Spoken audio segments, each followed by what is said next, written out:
So, good morning, Terje. So, how are you today? I'm very fine. Good morning to you as well. Okay, excellent. I think we've known each other for a few years now. We bump across each other. I've been a couple of conferences in London, and I know you were already working on these fantastic ideas. I'm sure it took you a little bit more time than you anticipated, but you were there, and it's good to see you travel that far. So it was actually an idea I couldn't resist to get you into one of our podcasts so that you can talk to our audience about your company, the fund that you've put together. We've actually shortlisted 10 questions that we're going to go through with you, and hopefully we should be able to cover at most what you're doing today. So is that fine and okay for you, Terje? Very good. Very good. Looking forward to. Yeah. Okay, excellent. So I think just to make justice to yourself, so it would be good if you can introduce yourself and empower New Energy, please. Yeah, it's I have a background which sometimes is a bit difficult for for people to understand because I started out as a young politically engaged person and worked in the government and with the prime minister as a chief advisor, and then I've been in industry in various roles. But I've always been trying to look for areas where where we could innovate in the kind of the interface between business and society. And about 10 years back, I was still chief editor of a publication in a think tank called Monday Morning. And we made some very important work on the climate and that really became to me a kind of a revealing moment when I digged into the whole what's happening to our environment. And I said, I cannot continue doing what I'm doing now, just publishing. I need to see if we can do something in the industry. So I had this fantastic opportunity then to be one of the first people to start working in Scatec Solar. So I was joining then the very legendary head of Scatec, the founder of REC, Dr. Alf Bjørseth, who was one of the, you could say, the founders of the solar industry. And we started out with this idea that we would make solar affordable in Africa and Middle East. So for 10 years ago, that sounded for many people like a crazy idea. But I actually went to South Africa already in 2009 and started developing solar for Scatec Solar. We went to Mali and we went to Rwanda and we went to different countries. And also later on Jordan and Egypt. And what has happened during these years is just fantastic when you think about it. See how the cost of electricity from solar has come down, more than 70-80%, right? So, but then I come to, and it was a long introduction, but then to introduce then my current passion is that during all these years, I discovered that there was a big hole in the market because all the projects that received international finance, they were big and they were streamlined, more or less a traditional project, whereas the big potential in Africa is to empower the local industry, the local communities with renewables. And so the purpose of starting up again with a new venture 2 years ago was to see if it's possible to raise money to actually finance this, I would say, local or distributed renewable energy revolution that Africa so much need. Okay, that's great. I think you've done a bit of an introduction of empowering new energy, so thank you for that as well. And I'm actually wanting to know, you announced recently your Series A, and I think a lot of, not a lot, I mean, 60% of TFI were part of that fundraising. I was actually wondering, because that could be very helpful for many other funds that are trying to come into existence. Was it challenging to convince them to accompany you? Yes, I think that we have two types of investor, right? There's one type of investor which is you could say the multilateral banks and the various development finance institutions. They are all very much focused and experienced in financing utility scale utility projects with government as off-takers. So they are used to these huge documentation and very solid, complete contracts and very straightforward. And that is where they come from. So what I've been struggling with is to get these government-owned DFIs to see that if we really want to make a difference now, we need to move out of your comfort zone and look to finance things which is not as streamlined as the traditional utility scale project, right? So that was the one challenge. The other challenge was the private side, because we are living in a time now where there's a lot of talk about impact investment and making not only making money but making good by when making money. And there is a lot of funds which are focusing on this. But what I discovered is that they are all kind of looking at other types of assets. They're not looking at renewable assets in Africa. They are looking at more conventional type of green assets, which are, you could say, more mature and have lower risk. So on the private side, I've been happy now to be able to identify a number of private investors who are ready to move with us together with the DFIs.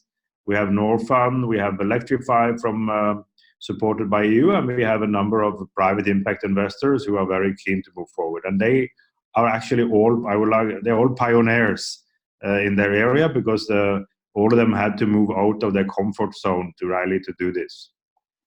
Okay, one thing that you mentioned to me is that it's important that the industry don't just focus into utility scale project.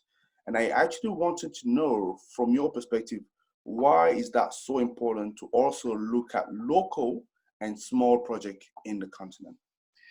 Well, if you look at the numbers, the recent data from one of the series of publications last year was that the last couple of years, even if there was a lot of talk about renewables, the share of fossil fuel in the energy and electricity generation in Africa actually increased. So while everybody's talking about renewables, what is increasing is still oil-fueled and diesel-fueled electricity production in many countries, right? So there is an urgency to do this, because although it is very important that you have projects of 40, 50, 60, 100 megawatt, which are tendered and constructed in the very country, there are very few of those. And most of the communities and businesses that you meet in sub-Saharan Africa, they are partly dependent on diesel generators, and they are often then, of course, a victim of very weak grids. So if you really want to speed up the transmission, you cannot sit and wait for an ideal grid and an ideal energy system. You need to start moving somewhere, and where you can move is actually to work with the communities and companies who has energy consumption and is ready to commit to replace some of their fossil generation or fossil consumption with a power sales agreement from a clean energy power producer. And there are hundreds of opportunities like this in Africa. Of course, they are all a challenge, because they're all questions about payment risk and political risk. There are many things, regulations. There are many barriers that we need to address. But still, by addressing the local energy potential, I think we can move much quicker than just sitting waiting for the government to come up with an ideal regime and a system and a grid. Okay, so you're talking about moving quickly and quicker. Yes. So funds like yours are very much needed. So how can we scale up these kind of solutions? So what we have done is that we have also invested into a tool, a platform, an interactive, collaborative, web-based, cloud-based platform, so that when we have signed the partnership agreement with a developer in Nigeria and Sierra Leone or in Kenya, that developer will then have access to the same collaborative tools that we have developed. So that is there's a very important technology and know-how transfer in that, because you know that there is a lot of documentation that needs to be in place: feasibility study, environmental study, the whole financial evaluation and connections. There are a lot of things that needs to be in place for a project, even if it's small, even if it's only half a megawatt. You need to have that in place. But we believe that it can be speeded up by standardization, and for this we have invested in a number of tools that we make available for our partners. Okay, that's great. I think you already touched on the next question I was going to ask, but I would like you to detail a little bit more. So regarding the challenge that you encounter with your business, can you mention some of them and how do you overcome them, which is actually the key message I want to get out of it? Yeah, of course, the biggest challenge, of course, is that we don't have, I mean, we are not looking for government guarantees for payment of the project. You know that in order for us to not to lose money and to secure a sufficient return, we normally will have a payback period of maybe 7, 8, 9 years of the project, right? So in order for that to make sense for us as an investor, we then need, of course, to have ideally 15 or between 10 and 15 years power sales contract. And that is a challenge, of course, for many to commit to that. But of course, that is important to. And then the second question is, if the client then should come into payment problems, how do you manage that? So for that purpose, we are looking for possibility to mitigate the risk, breach of contract with partners who can help us to ensure that kind of risk. Because even if you have, I mean, you have a number of projects, you can always say that there is maybe one project there's a bigger risk than others, so you can maybe then kind of mitigate that by guarantees, kind of a partial guarantee from a commercial institution. Of course, there will be costs related to that, but that is one key issue, how we handle the payment risk, right? And the other, of course, is, of course, currencies are a big issue in Africa, because we know that many clients are skeptical about linking their payment to US dollar, whereas they also know that the investment is made with loans in US dollar. So we have also an important job to do to find the right balance between the currency, finding a way between the off-taker and the investor to share that currency, you could say, risk or a security which is there.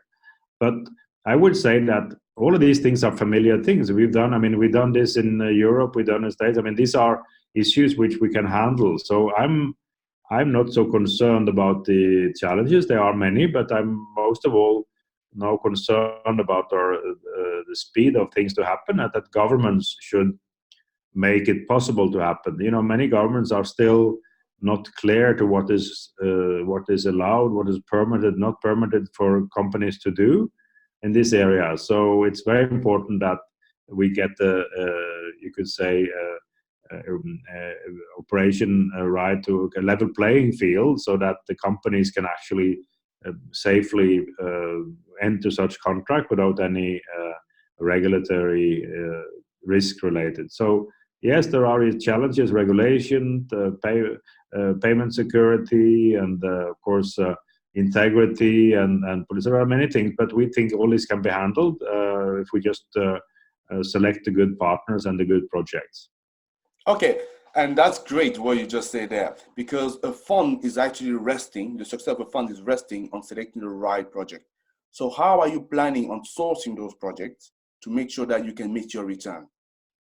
So we are, as I said, it's very important for us that we are not ourselves a developer or EPC or kind of company that develops, owns, and builds. We believe very much in a partnership model. So we team up with developers with whom we share all information and who shares all information with us, and we then work together to secure the fight to move to financial close, and we bring the money. And so then, of course, we have a code of conduct, first of all, for both of our development partners and the offtake partners, which relates to how we do business and the basic principles of governance and transparency.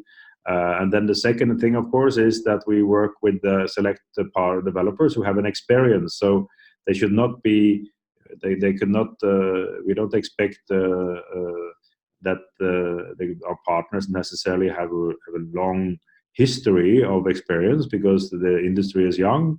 But of course, we select developers who already can demonstrate a track record in their country and show that they have actually done projects or at least can demonstrate references that is important for the success. So when we have selected and when we screen, then we sign a partnership agreement with the developer, and then the developer is actually then also responsible for securing the various documents or various development work, and will then very often also then enter an EPC and O&M contract for the project. So we are very much a platform, and there's a word which I think is quite used. We're kind of a platform investment company, so the developers can work with us full transparency now. I wanted to know, because I'm so excited about your new fund. The country that you have selected as target seems to be the usual suspect. I was actually wondering what happened with the other countries. No, I would say that the reason why we have been initially focusing on Rwanda, Kenya, and Ghana is that those countries are countries where you have commercial and industrial customers, or you have government that is quite mature, right? So they are ready to invest. I would say that the potential for is huge in also other markets, Nigeria, of course, but I would say also countries like of course Tanzania, Sierra Leone, Zambia. I mean. Congo, Democratic Republic of Congo. So I would see that we will move into several other African countries as we move forward. But it goes without saying that the countries with the strongest industrial sector are you could say unsubsidized electricity prices are the countries which are most likely to receive our attention. Okay, that's great. And you mentioned a number of times that your initiative is actually a platform, which is great. And I was actually wondering, so how much are you collaborating and inviting local African funders to work with you? You mean African developers or African? Sorry, you mean more African investors? Yeah, African. Of course, that's a very good question. We are very interested in. And that's actually a discussion. So we are not dependent on owning 100% of the project. So we are very open, and that's already the discussion in Ghana. I know for different reasons. So we are discussing with potential African investors to take and to invest together with us in the project. So we are very open for that. So I think this is going to be increasingly important in the years to come, that we will have a local African investor. So there will always be some local ownership with the developer, but very often there will be also a third-party African investor which can take a significant equity stake together with us. Okay, excellent. And how can Renewables in Africa really can help you in your mission? Can you repeat the question? Yes, I would say, how can us, Renewables in Africa, so how can we help you in the mission that you've given to yourself? Oh, I think the most important there is that you can, I can maybe spread the word that for developers with quality projects looking for an equity partner, there's no possibility to contact us, and we will do we will meet them, and we will have calls what we have now. We will get some initial information, and then we are looking forward to enter such partnership agreements when we have. So I would say that what you can do is that you can make sure that local developers who are wondering whether equity funding is available can now know that we are there and we are ready to evaluate opportunities. That's great. So you just screaming out, we're here. So just for them, for their benefit to know, what size project are you looking at roughly? Yeah, we're looking at typically projects plus minus one. So it can be a bit less, but I mean, it was ideally between 1 and 10 megawatt. But I would say typically the project we're looking at now have an investment ticket of between $1 to $3 million US, right? So it'll be somewhere, between half a megawatt and a megawatt, up to 3 to 4 to 5 megawatt is typically a sweet spot for what we're looking at right now. Okay, and just a follow-up question: how long does it take to process the application to get the fund with you, roughly? No, I think it's not the question of application, because there is never any project which is ready like that. So it's more like initial screening and then working together to finalize power sales agreement, EPC contract, and all the contracts which are needed. So I would say that 3 to 6 months should be the expectation for that. Yeah. Okay, that's great to know. So Terje, it was a pleasure for us to be talking to you today. We've learned a lot about your new fund, Empower New Energy, and we wish you a lot of success, and you can count of our support. And I'm sure we should be meeting anytime soon. So thank you for today. Thank you very much. And I really looking forward to meet about you and many of the listeners to exchange these, how we can speed up. It's too slow. The opportunities are there. Let's speed up and make less. I think as African Development Bank's president said in New York this week, is that Africa is full of solar. There's no more need for coal, and let's also make sure that we get all these fossil generators maybe out of the industry in the years to come. Thank you. That's a nice word to finish up. Thank you very much. Thank you. Bye-bye. Bye. Bye.